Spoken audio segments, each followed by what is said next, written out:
perkenalkan nama saya Amade Kisyapansariang, NIM 2014-201003. Saya dari kelas A1 Keperawatan semester 4. Saya mahasiswa aktif di Universitas Pembangunan Indonesia Manado dengan program studi ilmu keperawatan.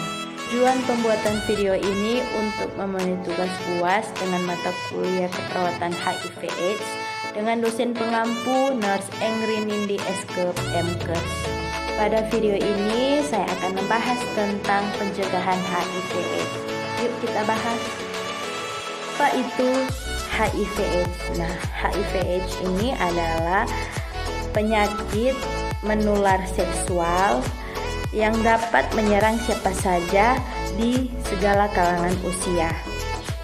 Sampai saat ini, upaya mencegah penularan HIV/AIDS masih menjadi salah satu isu kesehatan utama di seluruh dunia. Maka dari itu, penting juga bagi kita untuk mengetahui cara pencegahan HIV dan AIDS yang efektif. Ya, pencegahan HIV dan AIDS tidaklah semata-mata untuk melindungi diri sendiri.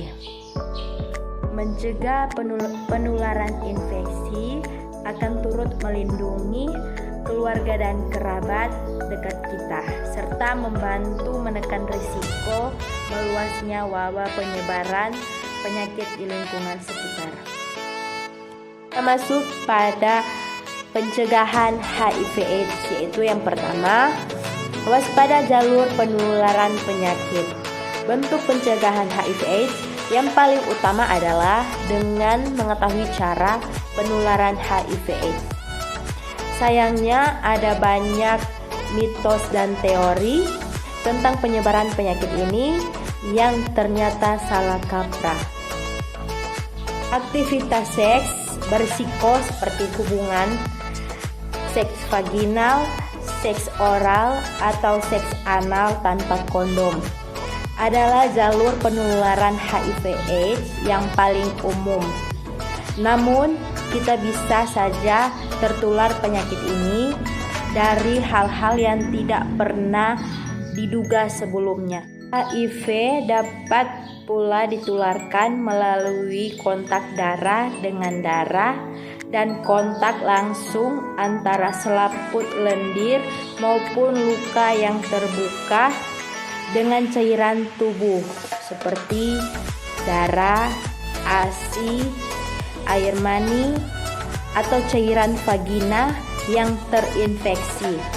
Misalnya mulut, hidung, vagina, rektum, dan bukan penis. Yang kedua, hindari kontak langsung dengan cairan yang terinfeksi HIV/AIDS. Menghindari serta mewaspadai berbagai cara penularan HIV ini dapat menjadi langkah pencegahan HIV yang pertama kali harus dilakukan dalam mengupayakan tindakan pencegahan HIV dan AIDS. Sebaiknya kita menghindari kontak dengan cairan yang meliputi yang pertama, sperma dan cairan praejakulasi, yang kedua cairan vagina, yang ketiga lendir rektal, yang keempat ASI, yang kelima cairan ketuban, cairan cerebrospina, dan cairan synovial. Biasanya hanya terekspos jika kita bekerja di bidang medis. Untuk mencegah HIV, lebih baik hindarilah menyentuh darah atau cairan tubuh milik orang lain jika memungkinkan. Yang ketiga, mewaspadai gejala untuk pencegahan HIV. Upaya pencegahan HIV/AIDS selanjutnya yang bisa dilakukan adalah dengan mengenai gejala HIV atau tanda-tanda penyakit yang muncul. Karena sering ditulis sebagai suatu kesatuan seperti HIV atau AIDS, banyak orang menganggap keduanya sama. Padahal HIV dan AIDS adalah kondisi yang berbeda. HIV atau Human Immune Imunodefisiensi virus adalah virus yang menyerang sistem kekebalan tubuh. Sementara AIDS adalah singkatan dari Acquired Immune Deficiency Syndrome. Masuk pada gejala HIV. Yang pertama, badan pegal-pegal. Yang kedua, demam. Yang ketiga, badan lemas dan tidak bertenaga. Yang keempat, sakit tenggorokan. Yang kelima, ada luka di sekitar mulut yang mirip sariawan. Yang keenam, ruam kemerahan di kulit tapi tidak terasa gatal. Yang ketujuh, diare. Yang kedelapan, kelenjar getah bening bengkak. Yang kesembilan, sering keringatan terutama di malam hari. Masuk pada gejala AIDS. Yang pertama, sariawan atau muncul lapisan putih tebal di rongga mulut akibat infeksi jamur. Yang kedua, berat badan menurun drastis tanpa sebab yang jelas. Yang ketiga, gampang memar. Yang keempat, sering sakit kepala. Yang kelima, merasa sangat lelah dan tidak bertenaga. Yang keenam, batuk kering kronis. Yang ketujuh, pembengkakan pada kelenjar bening yang ada di tenggorokan, ketiak atau selangkangan. Yang kedelapan, perdarahan di mulut, di hidung, anus atau vagina secara tiba-tiba. Yang kesembilan, kebas atau sensasi mati rasa di tangan dan kaki. Yang ke-10, mengendalikan refleks otot. Dan terakhir, mengalami kelumpuhan. Yang keempat, hindari alkohol dan obat-obatan terlarang. Konsumsi alkohol dan obat-obatan terlarang lebih berperan penting dalam penularan HIV daripada penggunaan obat melalui suntikan.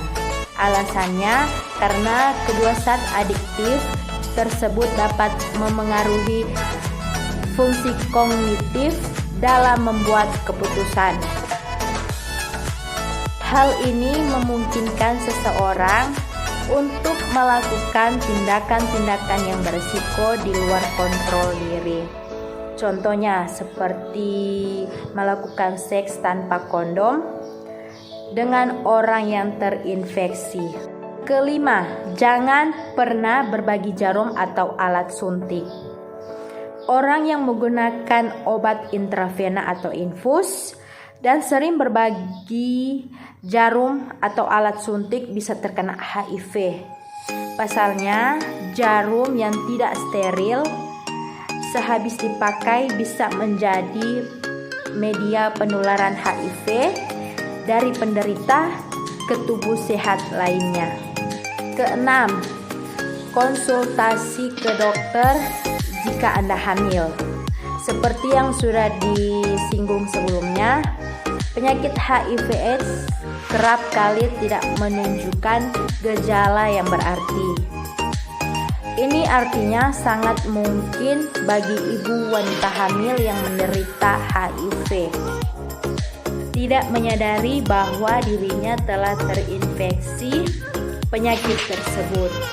Padahal HIV termasuk penyakit yang dapat diturunkan dari ibu hamil ke bayi selama kehamilan, persalinan atau menyusui.